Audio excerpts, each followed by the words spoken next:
So this will be a bit of a repeat, but the other module I tore down was a different model.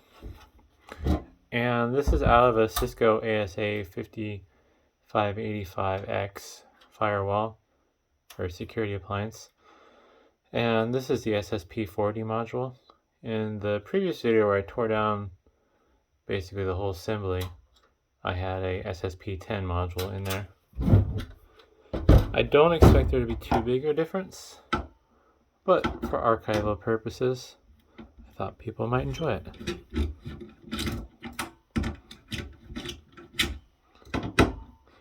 And the differences with these two modules, I don't know them exactly because it's not really something I care about. They're not worth anything, so that's kind of as far as I care. But the SSP-40 has dual Xeons instead of single Xeon and more memory. It also has more ports. I think the SSP-10 doesn't have these two ports. I think the rest of this is the same if memory serves correct. Let me get the memory out of the way here. I am actually saving the memory in theory. I haven't decided yet. It's low profile, and I believe it should be DDR3 since these are socket 1366 Xeons, I believe. 5500 series. I need to look up and see what this is. I think it's just gonna be regular ECC. Camera don't want to focus. There we go. I would guess it's two gig sticks of PC3 8500E, but that doesn't really matter. Figure it out later. If I do anything with it, probably go in some older workstations, I would guess. But yeah, so not quite. It's kind of crazy, these screws they used for the heatsinks. They're so big. And I didn't check to see what the mounting pattern's like, but I don't really need any random 1U heatsinks. This does look like a standard screw down Intel pattern though. I just don't know what I would do with these. I don't even know if I could use them on something that wasn't proprietary. I did power these up previously just to make sure the drives still work because I'm be selling those. But I believe these were reported as 6-core Xeons. Yeah, I gotta fix the zoom. So it's an L5518, 2.13 gigahertz, 8 meg cache, 5.86 QPI link, I believe is what that is. And yeah, I believe it reported as dual 6-core Xeons. Really the major difference I think between the SSP-40 and the 10 from a physical standpoint is going to be the ports, the processors, and the memory. I didn't really go back to look at the other video to see what the PCB looked like, so don't really have a lot for reference purposes, I guess. It really shouldn't matter. This is just for my amusement and hopefully yours as well.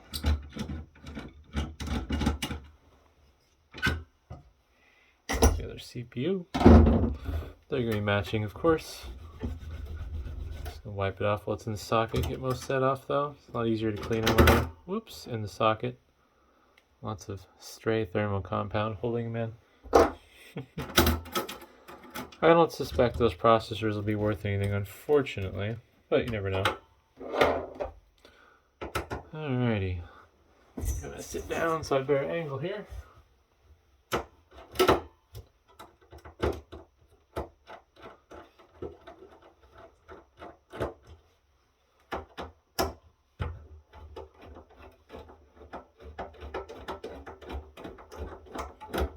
Alright.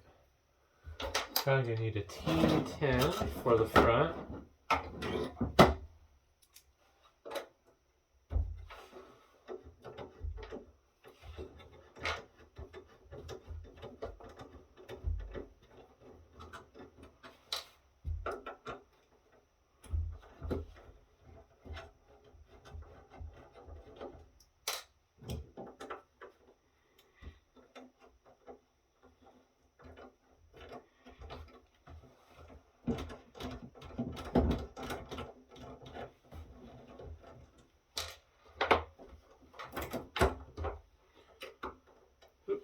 I'm going to switch back to my number 1 Phillips bit.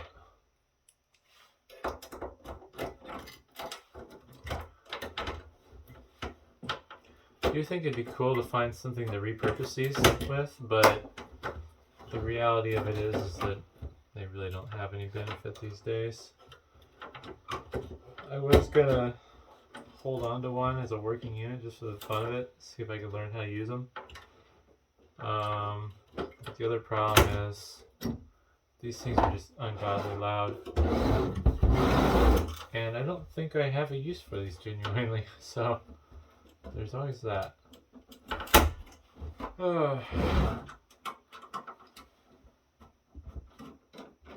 Something's holding me up here.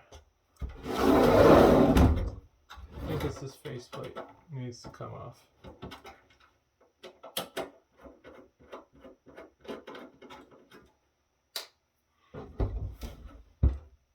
Yeah, that's a lot of screws. Yeah, there's several.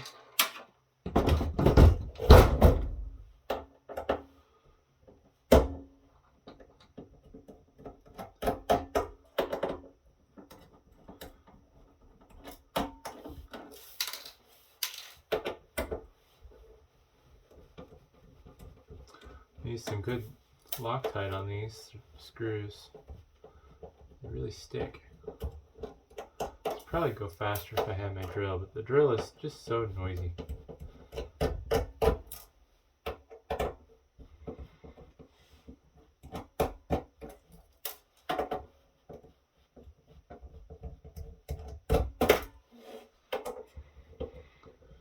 Oh man, almost.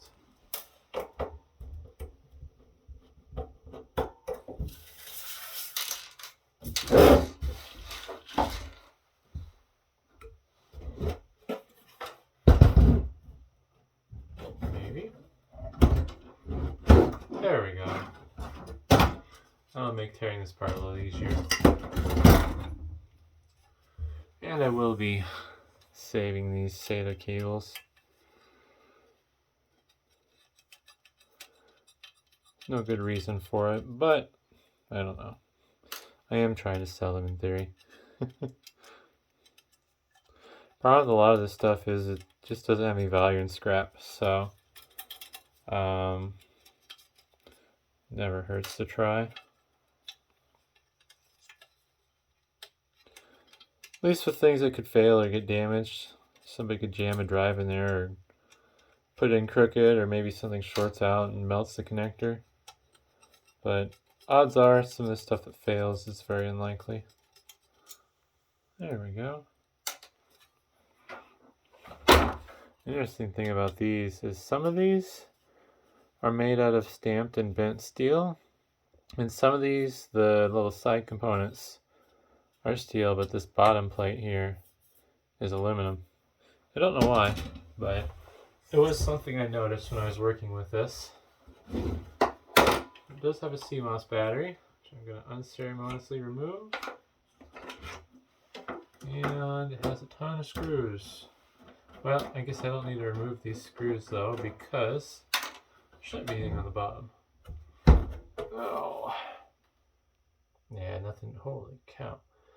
I'll remove it. Mostly gonna remove this completely because I just noticed there's a ton of passives on the bottom from the way it looks. So I don't want to see that. Usually there's nothing on the bottom of these boards, but this one looks pretty interesting.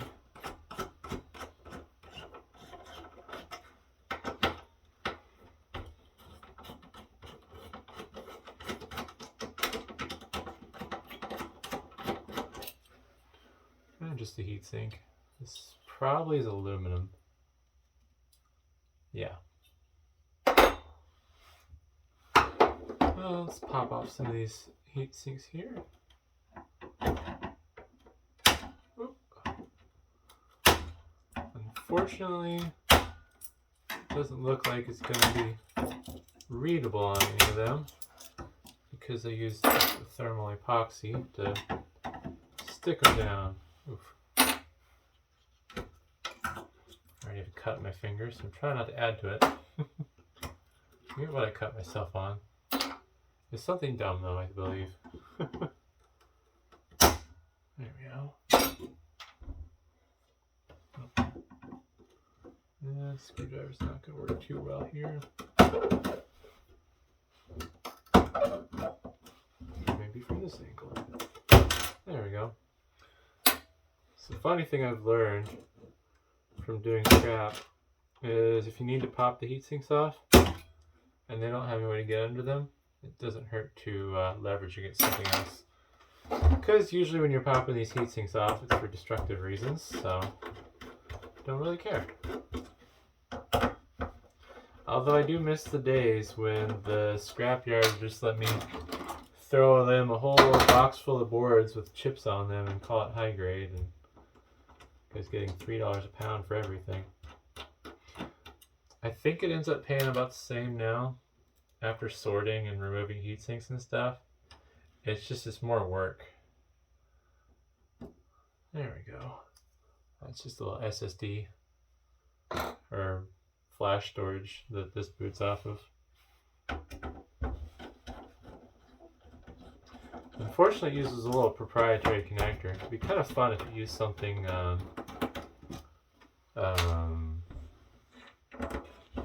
something that goes somewhere else, like MSATA or an M.2 drive.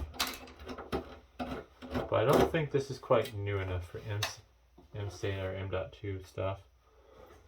Also double check, yep, this is on frame. A couple more Phillips #1 screws, and then I'm gonna probably go grab the drill. Because unfortunately this screwdriver cannot do 1/4" hex stuff.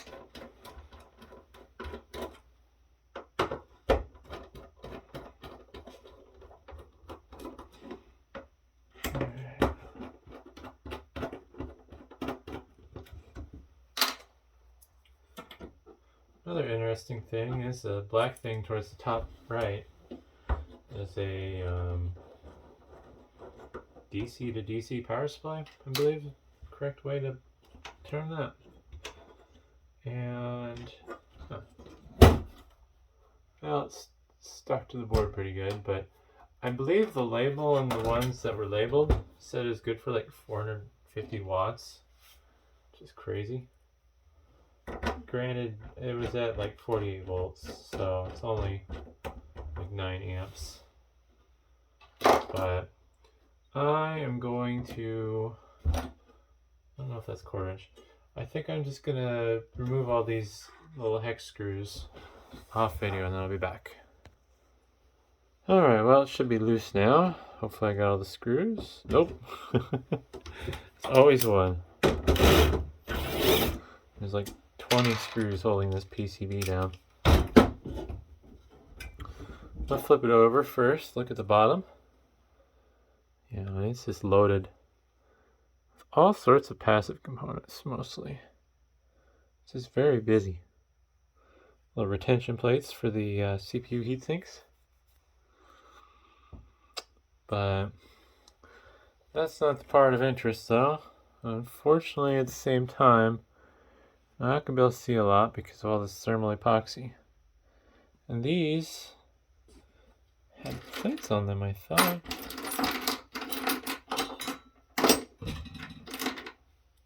Oh, no, it's this one here I was thinking of. So, based on the part number, which is upside down, but it says BCM, so I believe that's a Broadcom chip there. Oh, it's also labeled here. BCM 56800. And they got some other chips. I can orient them, I suppose, if you want to see them correctly. I don't see any writing on that one. Almost gives me Intel vibes. Unfortunately, it's just so hard to tell what's what because of the thermal epoxy on them. Got some more Broadcom chips here. And I believe these are SSP plus ports. Usually you see a lot of Broadcom stuff on Cisco. But yeah, part number of the motherboard if you care. It's a DC to DC power supply. Lots of power regulation along the side of the CPUs, as you can see. But yeah, that's the SSP-40 module. I will put a link in the description to the teardown of a more complete unit. I think I pre-removed the power supplies and some blanks for the video, but mostly just because there's nothing to see in a power supply. But either way, I hope that was interesting, and thanks for watching.